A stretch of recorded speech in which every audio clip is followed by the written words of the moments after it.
एक दिन एक एसपी साहब किसी मीटिंग के लिए जा रहे होते हैं कि रास्ते में अचानक से गाड़ी खराब हो जाती है। और एसपी साहब ड्राइवर को बोलते हैं, ड्राइवर बेटा ऐसा करो, किसी मैकेनिक को फोन करो क्योंकि हमें बहुत जल्दी किसी मीटिंग के लिए पहुंचना है। तो इधर ड्राइवर जैसे ही मैकेनिक को फोन करता है कि मैकेनिक बोलता है कि हमें 1 से 1.5 घंटे का वक्त लगेगा आने में। तो इधर एसपी साहब बताते हैं कि बेटा ऐसा करो, हमें भूख लग रही है, कहीं खाने का इंतजाम करो। तो वहीं ड्राइवर बोलता है कि साहब यहीं पे एक महिला खाना बनाती है और बहुत स्वाद खाना बनाती है और काफी प्रसिद्ध भी है। तो वहीं एसपी साहब बोलते हैं कि बेटा ऐसा करो, हमें आलू के पराठे बहुत पसंद है, तुम आलू के पराठे बनवा लाओ और साथ में कोई चटनी अचार भी ले आना। जैसे ही वह ड्राइवर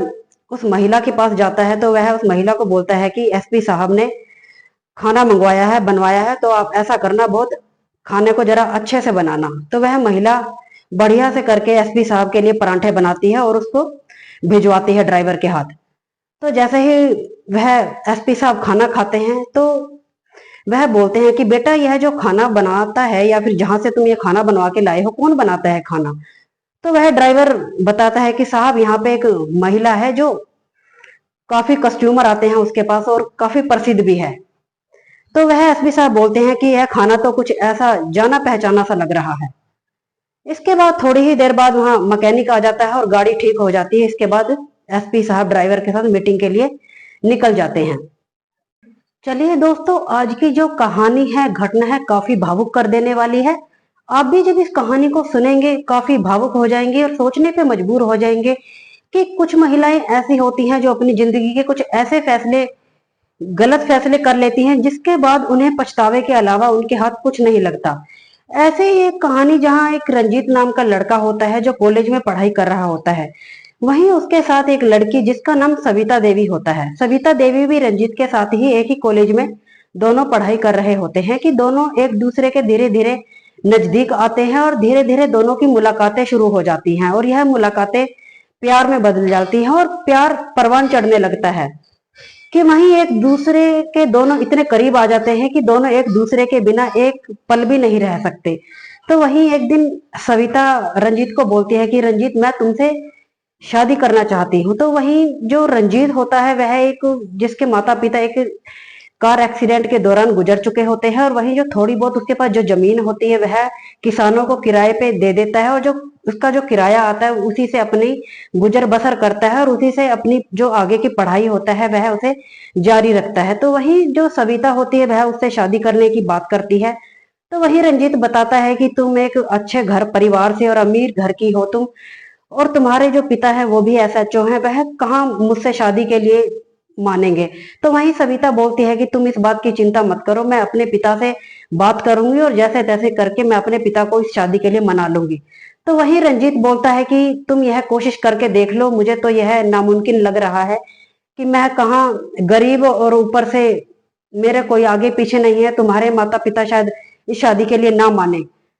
तो वहीं जब सविता अपने घर अपने पिता से बात करती है तो उसके पिता बोलते हैं कि बेटा मुझे शादी से कोई ऐतराज नहीं, तुम ऐसा करो एक दिन रंजीत को घर ले आओ और मुझसे बात करवा दो। तो वहीं जब सविता अगले दिन कॉलेज जाती है तो वह रंजीत से बात करती है और बोलती है कि तुम्हें पिता ने घर बुलाया है और तुमसे बातचीत करना चाहते हैं। तो वहीं रंजीत और सविता दोनों ही चिंता में आ जाते हैं और सोचते हैं कि पता नहीं पिताजी क्या बातचीत करेंगे और पता नहीं क्या फैसला लेंगे, क्या फैसला होगा उनका। और जैसे ही वह दोनों सविता के घर जाते हैं तो वही जब वह बात करते हैं उसके पिता रंजीत से, तो रंजीत हर एक बात का सही सही जवाब देता है। तो वही जब जो होते हैं सविता के पिता, वह बोलते हैं कि बेटा ये बताओ कि पढ़ाई का क्या मोल होता है? तो वही वह बताता है कि पिताजी पढ़ाई का कोई मोल नहीं होता, यह एक अमूल्य होती है, जो एक ऐसा ज्ञान होता है जिसे कि हम किसी से बांट नहीं सकते। तो वही जो प्रश्नों के जो उत्तर होते हैं उसका सविता का जो पिता होता है वो काफी खुश होता है और वह शादी के लिए मान जाता है और बोलता है कि बेटा मुझे शादी से कोई ऐतराज नहीं, बस मैं तुमसे एक बात चाहता हूँ कि शादी के बाद मैं चाहता हूँ कि तुम दोनों इसी घर में रहो, क्योंकि मैं अकेला ही हूँ और मेरी एक ही बेटी है जो घर में मेरी देखभाल भी करेगी और तुम यहाँ जो भी है, जो भी प्रॉपर्टी है, घर जमीन है, सब कुछ तुम्हारा दोनों का ही है और यहाँ कोई भी नहीं है। तो वह इस बात के लिए मान जाता है और वह दोनों की शादी पक्की हो जाती है और दोनों की शादी कर दी जाती है और वह दोनों वहीं रहने लगते हैं। ऐसे ही दोनों में काफी प्यार मोहब्बत होता है और अच्छे से जिंदगी कट रही होती है कि एक दिन वहीं पे सविता का जो एक एक अधिकारी होते हैं उसके एक बेटे का जन्मदिन होता है। वह अपने पति को, रंजीत को, उस पार्टी में लेके जाती है और वहां पे काफी लोग इकट्ठा होते हैं और वहीं अपने जो उसका जो पति होता है वह सबकी मुलाकात करवाती है उससे। तो वहीं जो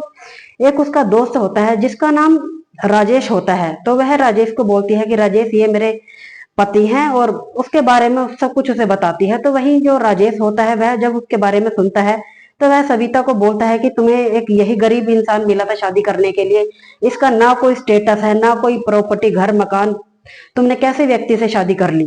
तो वहीं वह जो होता है उसकी काफी हंसी मजाक उड़ाता है और वहीं जो सविता होती है वह भी राजेश का साथ देने लगती है। और जैसे ही वह दोनों जब घर आते हैं तो काफी जो रंजीत होता है काफी शर्मिंदगी महसूस करता है और सविता को बोलता है कि सविता, आज तुमने क्या मेरी बेइज्जती करने के लिए तुम मुझे पार्टी में ले गई थी। तो जो सविता होती है वह उसकी बातों को अनसुना कर देती है। जो सविता होती है वह धीरे धीरे जो राजेश होता है अपने दोस्त राजेश के इतने करीब आने लगती है कि वह उससे प्यार करने लगती है। और जैसे ही इसकी खबर रंजीत को होती है कि वह अपनी पत्नी से लड़ता है और बोलता है कि उन दोनों में रोज रोज के लड़ाई झगड़े होने शुरू हो जाते हैं। और वहीं एक दिन लड़ाई झगड़े बढ़ते बढ़ते इतने बढ़ जाते हैं कि वही दोनों जो सविता होती है वह रंजीत से तलाक लेने की सोच लेती है और बोलती है कि रंजीत, मैं तुमसे तलाक लेना चाहती हूँ और अब मैं तुम्हारे साथ इस रिश्ते को आगे नहीं बढ़ा सकती। तो वही जो जो रंजीत होता है वह काफी चिंता में होता है और इसके बाद वह अपने जो घर होता है वहां वापस लौट आता है और वहां जो उसकी जो पढ़ाई लिखाई होती है वह उस पर काफी ध्यान देता है और दिन रात इतनी मेहनत करता है, लगन से मेहनत करता है और एक दिन एसपी साहब की पोस्ट पे हो जाता है और एसपी साहब बन जाता है। और वहीं जो सविता होती है वह राजेश से रिलेशन में आ जाती है और राजेश से शादी कर लेती है और वहीं राजेश के साथ थोड़े समय तो उसका जीवन अच्छे से गुजरता है और इसके बाद दोनों की लड़ाई झगड़े शुरू हो जाते हैं। वहीं राजेश का किसी और लड़की के ऊपर आकर्षित हो जाता है और किसी और लड़की से उसके साथ संबंध हो जाता है और उसके साथ चक्कर चलने लगता है। और वहीं जो सविता होती है वहीं राजेश से काफी उसका लड़ाई झगड़ा रहने लगता है। इसके बाद जो राजेश होता है उसकी सारी प्रॉपर्टी को अपने नाम कर लेता है, उसे हड़प लेता है, उसे धक्के मार के घर से निकाल देता है। और वहीं जो सविता होती है वहीं एक पुल होता है जहां से बस गाड़ियां गुजरती हैं, वहीं पुल के नीचे एक छोटा सा ढाबा बनाती है और वहीं पे खाना बनाती है और कस्टमरों की खाना बनाती है और वहीं से अपना जीवन यापन शुरू कर देती है। और वहीं जो एसपी साहब होते हैं एक दिन किसी मीटिंग के लिए जा रहे होते हैं कि रास्ते में अचानक से उनकी जो गाड़ी होती है वह खराब हो जाती है। और तो वहीं अपने जो ड्राइवर होते हैं उसे बोलते हैं कि ड्राइवर, ऐसा करो किसी मैकेनिक का इंतजाम करो, हमें मीटिंग के लिए जाना है। और वहीं जब एसपी साहब को भूख लगी होती है तो वहीं जो ड्राइवर होता है उसे खाने के लिए इंतजाम करने के लिए बोलता है। वहीं जब उसे खाने के लिए भेजता है, जब वो खाना लेके आता है, एसपी साहब जब उस खाने को खाते हैं तो बोलते हैं कि यह जो खाना है यह कौन बनाता है और कहाँ बनाता है। तो वहीं जो खाना जो बनाती है वह जो ड्राइवर होता है वह उसके बारे में सब कुछ बताता है। तो वही कहता है, जो एसपी साहब होता है वही ड्राइवर को बोलता है तुम ऐसा करना, उस महिला का जो पता एड्रेस है, उसका क्या नाम है, उसका तुम लेके आना। और जब वह ड्राइवर उस महिला के पास जाता है तो वह उस महिला को बोलता है कि तुम्हें एसपी साहब ने बुलाया है। तो जब वह महिला इस बात को सुनती है तो वह काफी चिंतित हो जाती है और सोचती है कि हो सकता है कि मेरा जो ढाबा है वह शायद एसपी साहब यहाँ से हटवाने की बात करते हो। तो वह काफी चिंतित हो जाती है तो वह ड्राइवर को बोलती है कि एसपी साहब को मुझसे क्या काम पड़ गया। तो वही जो ड्राइवर होता है वह बोलता है कि यह बात तो अब एसपी साहब ही बताएंगे कि उन्हें क्या काम पड़ा है, या जो भी काम है वो तो वहां जाके ही पता चलेगा। तो वह ड्राइवर जो होता है सविता को लेके वहां पे जो एसपी साहब होते हैं उनके वहां रूम पे पहुंचते हैं। एसपी साहब वहीं जो एसी चला के वहीं रूम में बैठे होते हैं और जैसे ही वह जो महिला होती है जिसका नाम सविता देवी होती है और वह जैसे ही एंट्री करती है कि उसको देख के वह एसपी साहब काफी चौंक जाते हैं। और जो सविता होती है वह एसपी साहब को जैसे ही देखती है और वह उसे जैसे ही देखती है कि उसकी आंखों से आंसू टपकने लगती है कि वह रोने लगती है। तो जो सविता देवी होती है वह रंजीत सिंह की पत्नी होती है जिससे उसका काफी समय पहले तलाक हो चुका होता है। और वह जब एक दूसरे को दोनों देख रहे होते हैं कि जैसे ही दोनों की जुबान पे ताला लग चुका होता है, वहीं एसपी साहब जो होते हैं वह उससे सविता से बोलते हैं कि सविता, ये तुमने अपना क्या हाल बना लिया है और क्या तुम्हारी ऐसी नौबत आ गई कि तुम एक ढाबा चला रही हो, उस पे खाना बना रही हो, तुम्हारे पिता तो एसएचओ थे और तुम तो काफी अमीर घराने से थी, फिर ऐसा क्या हो गया कि तुम्हें आज ये सब करना पड़ रहा है। तो वह सारी अपनी कहानी बताती है कि तुम्हारे जाने के बाद मैंने राजेश से शादी कर ली थी, और वहीं राजेश से मेरी लाइफ थोड़े समय तो अच्छी भली चलती रही। उसके बाद उसने मुझे अपने घर से धक्के मार के निकाल दिया और मेरी जो भी प्रॉपर्टी थी वह सब हड़प ली, और वहीं पिता का भी वहीं देहांत हो गया। तो वह जब सुनता है तो काफी भावुक होता है। रश्मि साहब बोलता है कि चलो जो भी हुआ पीछे, जो भी हुआ जैसा भी हो उन बातों को छोड़ो और आगे अब तुम क्या चाहती हो आगे। तो वहीं सविता बोलती है कि मैं तो कुछ नहीं चाहती, बस यही अपना जीवन यापन कर रही हूँ, अपना ढाबा चलाती हूँ, वहीं कस्टमर आते हैं खाते पीते हैं और उसी से मेरा गुजर बसर हो रहा है। तो जो एसपी साहब बोलते हैं कि अगर तुम्हें ऐतराज ना हो तो मैं तुम्हें फिर से अपनाना चाहता हूँ और मैं फिर से तुमसे शादी करना चाहता हूँ। तो वही जो एसपी साहब, तो वही जो होती है सविता, वह बोलती है कि मुझे कोई ऐतराज नहीं, अगर तुम मुझे अपनाना चाहते हो और मुझसे जो भी गलतियां हुई उसका मैं बहुत, मुझे पश्चाताप है और मैंने बहुत बड़ी गलती करी, जो मैंने तुम्हारे जैसे इंसान को अपनी जिंदगी से ठुकरा दिया और तुम्हें अपनी जिंदगी से बाहर कर दिया और एक ऐसे गलत व्यक्ति का मैंने अपनी जिंदगी के लिए चयन कर लिया। तो वही जो एसपी साहब होते हैं वह बोलते हैं कि ऐसा करना, तुम 2 दिन बाद मुझे वहीं पे एक मंदिर है, मंदिर में मिलना, वहीं मैं पंडित को लेके आऊंगा और हम दोनों वहां फिर से शादी कर लेंगे। और वह